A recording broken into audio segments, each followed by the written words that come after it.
अगर खिलाफ है तो होने दो, जान थोड़ी है। अगर खिलाफ है तो होने दो, जान थोड़ी है। ये सब धुआं है, आसमान थोड़ी है। लगेगी आग तो आएंगे कई घर जद में। लगेगी आग तो आएंगे कई घर जद में। यहाँ पर सिर्फ हमारा मकान थोड़ी है, यहाँ पर सिर्फ मुसलमानों का मकान थोड़ी है। राहत इंदोरीचा हे प्रसिद्ध शेर इथं आज बोलूशी वाटतो।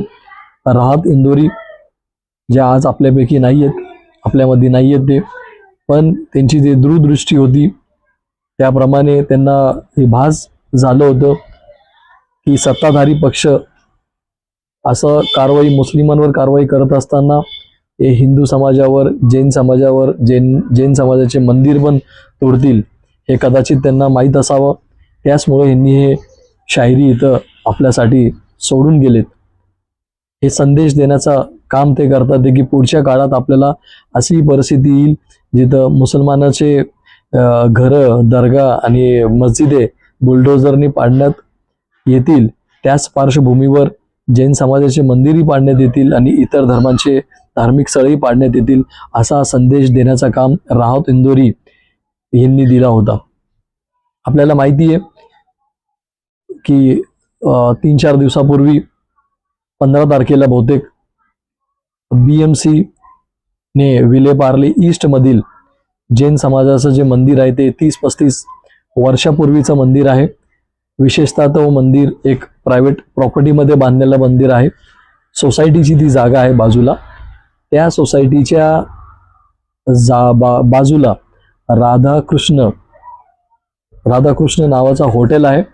त्या हॉटेल चालकाचा आणि ही मंदिर ट्रस्टचा रामकृष्ण नावाचा हॉटेल आहे, त्यांचा दोघांचा वाद गेले 1998 पासून चालू होता। तो वाद, त्याला काहीतरी डेव्हलपमेंटचे कामं तिथं करायची होती, त्याला बारचे लायसन्स त्याला पाहिजे होते बरं का।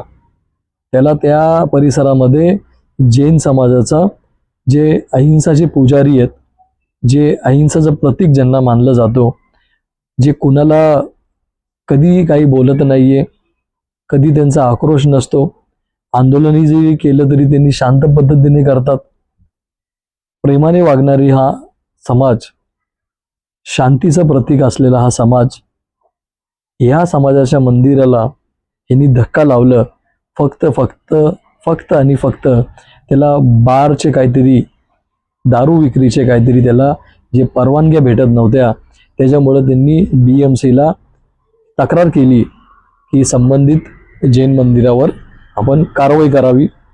सिव्हिल कोर्टात हा केस चालू होता। 7 तारखेला सिव्हिल कोर्टाने ही केस फेटाळली त्यांनी, पण त्यांनी 15 तारखेपर्यंत स्टेटस को म्हणजे हाय तशी परिस्थिती ठेवण्यासाठी सांगितली होती। मंदिर ट्रस्टचे लोक हायकोर्टात पण जाणार होते, गेलेही होते, पण 15 तारखेची मुदत असताना सुद्धा जे BMCचे अधिकारी आहेत, नवनाथ घाडगे, आता सांगण्यात येतोय की त्यांना निलंबित करण्यात आलेलं आहे आणि BMC कडून त्यांना सांगण्यात आलेलं आहे की हाय तशी मंदिर आम्ही परत बांधून देऊ।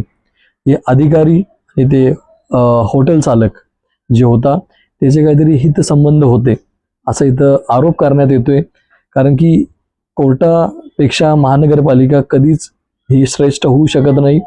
कोर्टाचा आदेश असताना सुद्धा हे महानगरपालिकेचे अधिकारी कुणाच्या सांगण्यावरून एवढ्या मोठ्या प्रमाणात तिथं गेले आणि मंदिराला निस्तं नाबूद केलं। मंदिरामधले जे अवशेष होते ते काढून घेण्यासाठी मंदिर प्रशासनाने त्यांना विनंती केली, पण त्यांना ते काढू दिलं नाही। ते अवशेषांना लग्न अवस्थेत त्यांना ते बाहेर काढण्यात आलं। म्हणजे एवढ्या मोठ्या प्रमाणात ही तानाशाही या महाराष्ट्रात चाललेली आहे। आपल्याला ही सांगेल की देशभरात जैन समाजाची एकूण संख्या 50 लाख आहेत, ज्यापैकी 14 ते 15 लाख जे जनसंख्या आहे, जे जनसमुदाय आहे, हे महाराष्ट्रात राहतो। गुजरात आणि राजस्थानमध्ये एक 5 ते 10% म्हणजे दुप्पटपेक्षा जास्त संख्येने जैन समाज हा महाराष्ट्रामध्ये वास्तव्य करतोय। तर हे करत असताना हे सगळं आरोप हे जे सत्ताधारी लोक आहेत भाजपचे, हे आरोपी BMC ला ठरवतात. 2022 पासून महाराष्ट्रामध्ये महानगरपालिकेचे निवडणुका झाले नाहीये. प्रशासक तिथं लागू आहे. प्रशासन हा सगळ्यांचं देखरेख करतोय. जे काही आदेश आहेत, जे काही कारवाई करायची आहेत, ते प्रशासनाला खात्रीत न घेता, किंबहुना प्रशासन जो आदेश देईल तो आदेश महानगरपालिकेला मान्य आहे. कारण की तिथं कोणताही महापौर नाहीये, स्टँडिंग कमिटीचा चेअरमॅन नाहीये किंवा कोणताही नगरसेवक नाहीये. तर केंद्रात भाजपची सरकार आहे, राज्यात भाजपची सरकार आहे. हे सरकार ह्यांची असून सुद्धा तिथले जे सहपालकमंत्री आहेत मंगल प्रसाद लोढा, हे स्वतः जैन समाजातून येतात. ते आळोनी म्हणून जे आहेत तिथले प्रभाग आळोनी, ते स्वतः त्यांच्याकडे काही लोक तिथं विनंती करण्यासाठी गेले होते कारवाई होण्याच्या पूर्वी, की आम्हाला काही मुदत द्या, कोर्टात आमचा विषय प्रलंबित आहे, कोर्टाचा आदेश आहे, पण महानगरपालिकेचे अधिकारी काय आम्हाला ऐकत नाहीये. पण त्यांनी उडवाउडवीचे उत्तर दिले. जेव्हा कारवाई झाली तेव्हा ते त्यांची सिंपती दाखवण्यासाठी तिथं आले. मंगल प्रसाद लोढा जे स्वतः तिथले एक प्रमुख नेते भाजपचे म्हणून ओळखले जातात, जैन समाजातून ते येतात. विशेषतः अमित शहा जे देशाचे गृहमंत्री आहेत ते स्वतः जैन समाजातून येतात. म्हणजे आपण कुठंतरी देशाला हे नास्तिकेकडं नेत आहे काय असं वाटतंय. सुरुवातीला आपल्याला सगळ्यांना असं वाटलं की आपल्याला फक्त मुस्लिम समाजावर द्वेष आहे, पण नंतरून असं वाटतोय की आपल्याला इथली जी संस्कृती आहे, इथले जे देवस्थान आहेत, इथले धार्मिक स्थळ आहेत, ते जे शांतीचे प्रतीक आहेत, जिथून माणूस जाऊन प्रेरणा घेतो, तिथून माणूस जाऊन सुदबुद्धी घेतोय, तर तिथं आपण कारवाई करताय. म्हणजे आपण नेमकं कोणत्या समाजाचे? आपण स्वतः जैन समाजाचे असून सुद्धा आपल्याला एक कल्पना का बरं नव्हती की ते मंदिर प्रायव्हेट प्रॉपर्टी, प्रायव्हेट जागेवर असून सुद्धा फक्त हॉटेल चालक त्याला बारचे काही लायसन्स प्राप्त करायचे होते, त्याच्यामुळं त्याला ते मंदिराची अडचण होती. त्या मंदिराला कुठेतरी काढण्याकरिता त्यांनी महानगरपालिकेच्या BMCच्या अधिकाऱ्याला त्यांनी आपल्यासोबत घेऊन त्यांची काहीतरी हात मिळवणी करून त्यांना काहीतरी पैशाचं घेऊन देऊन केलं असेल. कदाचित फुकटमध्ये असे कोणतेही कामं होत नाहीयेत. तर आपण एवढ्या मोठ्या प्रमाणात भ्रष्टाचार झालेला आहे की अधिकारी कोर्टाच्या आदेशाला दुमत नाहीयेत, कोर्टाच्या आदेशाचं पालन करत नाहीयेत. हे निंदनीय आहे. हे भारतीय राज्यघटनेसाठी हे कुठेतरी काळिंबा फासणारी गोष्ट आहे. आपण देशात जेव्हा राहतो तर आपल्याला देशातले कायदे कानून हे पाळणं आपल्याला बंधनकारक आहेत आपल्या सर्वांना. आणि त्यांचीच एक कवयित्री आहेत डॉक्टर अनामिका अंबर जैन किंवा जैन अंबर. हे बुलडोझर कारवाईवर एवढं यांचे चांगले कविता, दे योगीचा बाबाचा बुलडोझर चलेगा असो किंवा देवेंद्र फडणवीस यांचा बुलडोझर चलेगा असो, एवढे यांचं समर्थन होता त्या बुलडोझर कारवाईसाठी. त्यांना असं वाटलं की ही आग फक्त मस्जिदपर्यंतच राहणार आहे, ही आग आपल्या घरापर्यंत कधीच येणार नाही. कदाचित त्यांना ह्या संभ्रमामध्ये ते असतील. तर एवढं त्यांनी उत्तर प्रदेशच्या निवडणुका असतील, एवढं त्यांनी BJP साठी एवढं त्यांनी कार्य केलं, एवढं त्यांनी कविता लिहिल्या. त्या कवितातून जेव्हा मस्जिदवर किंवा एखाद्या गरीब वर जर कारवाई होत असायच्या तर त्यांना मजा यायची, त्यांना एवढं अभिमान व्हायचा या बुलडोझर कारवाईबद्दल. पण जेव्हा सुप्रीम कोर्टाने ह्या बुलडोझर कारवाईच्या विरोधात जेव्हा निकाल दिला तेव्हा त्याच्यानंतर सुद्धा महाराष्ट्रातील कोकणात आणि नागपूरमध्ये कारवाई झाली. तर मित्रांनो, हे कोर्टाला सुद्धा हे मानत नाहीयेत. असे हे तानाशाह लोक आज आपल्याला लाभलेले आहेत राज्यात आणि देशात सुद्धा. आज अनामिका जैन म्हणतात ते की कोर्टापेक्षा हा BMC मोठी झाली का? तेव्हा आपण का बरं नाही बोलले? कोर्टापेक्षा कोणतीही नगरपालिका, कोणतंही राज्याचं शासन मोठं होऊ शकत नाही किंवा केंद्राचं शासन मोठं होऊ शकत नाही. मध्यंतरी आपण वक्फ संशोधन बिलसाठी जे सुप्रीम कोर्टाचे जे काही प्रश्न त्यांनी विचारले होते आणि त्याला तात्पुरता त्यांनी स्थगिती दिलेली आहेत. कोर्टापेक्षा कायदेपेक्षा कोण श्रेष्ठ नाहीये. आणि अनामिका जैन अंबरजी आणि आपले इतर जे काही भक्त असतील त्यांना मी इथं सांगू इच्छितो की आपण कोर्टाचा आदेशाचं पालन आपल्याला सर्वांना बंधनकारक आहे. जेव्हा मस्जिद आणि दर्गेवर किंवा गरिबांवर कारवाई होत होत्या आपल्याला एवढी मजा येत होती, आपण एवढे खुशीने कविता लिहित होता. कवित्री किंवा कवी हा जेव्हा कविता लिहितो तर तो सत्तेवर लिहितो, ते परिस्थितीवर लिहितो, अन्यायाविरुद्ध लिहितो, न्यायासाठी तो लिहितो.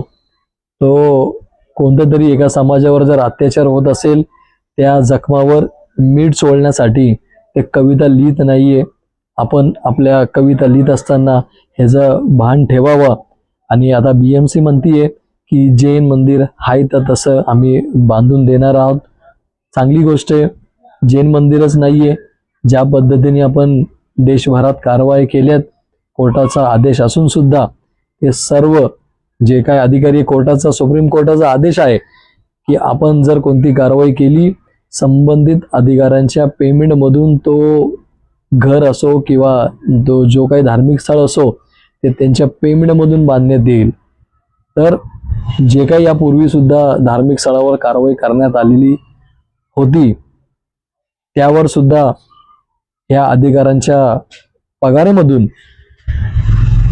ते पैसे घेण्यात यावं आणि ते संबंधित घर असो किंवा धार्मिक स्थळ असो ते बांधण्यात यावं. आज लोकशाही युवा फाउंडेशनच्या YouTube चॅनलवर मी एवढंच सांगतो. आमचा हा व्हिडिओ आपल्याला कसा वाटला आपण लाईक करू शकता, सबस्क्राईब करू शकता, कमेंट्स करून आम्हाला सांगू शकता.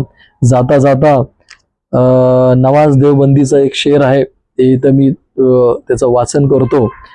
जलते घर को देखते वो फूस का छप्पर आपका है, आग के पीछे तेज हवा है, आगे आग के पीछे तेज हवा है, आगे मुकद्दर आपका है, उसके कत्ल पे मैं भी चुप था, मेरा नंबर अब आया, मेरे कत्ल पे आप भी चुप है, अगला नंबर आपका है. असं नवाज देवबंदी यांचं हे शेर सांगत असताना नंबर कुणाचाही येऊ शकतो. खुश होऊ नका. आज दलितांवर अत्याचार झालाय तर दुसरा समाज खुश होतोय, मुस्लिमांवर अत्याचार झालाय इतर समाज खुश होतोय, ख्रिश्चन समाजांवर अत्याचार झालाय त्यांच्या चर्चामध्ये जाऊन त्यांच्या जे धर्मगुरू आहेत त्यांचे फादर जे त्यांचे जे प्रीस्ट आहेत जे बिशप आहेत त्यांना मारलं जातं जबरन धर्मांतर यांच्या आरोपाखाली. जेव्हा महापुरुषांची विठंबना होतीये आपण गप्प बसतोय, आपला बहुजन समाज गप्प बसतोय, आपला ओबीसी समाज गप्प बसतोय. छत्रपती शिवाजी महाराज असो, संभाजी महाराज असो, डॉक्टर बाबासाहेब आंबेडकर असतील, महात्मा ज्योतिबा फुले असतील यांच्यावर जेव्हा लोक विठंबना करतात त्यांचा अवमान करतात तेव्हाही आपण गप्प बसतोय. हे समजून गप्प बसू नका की आपण सेफ आहोत, आपलं काय होणार नाहीये. मध्यंतरी नरेंद्र मोदी साहेबांना सांगितलं होतं एक आहे तर सेफ आहे. त्याच्यापूर्वी त्यांनी सांगितलं होतं की बटोगे तो खटोगे. कोण बाटतोय आपल्याला? डिवाइड अँड रूलची पॉलिसी कोण करतोय? आपल्याला हे समजलं पाहिजे. आपल्याला हे राजकारण समजलं पाहिजे. राजकीय लोकांची रणनीती आपल्याला समजली पाहिजे. हेच बोलून इथंच थांबतो, रजा घेतो. जय हिंद, जय महाराष्ट्र.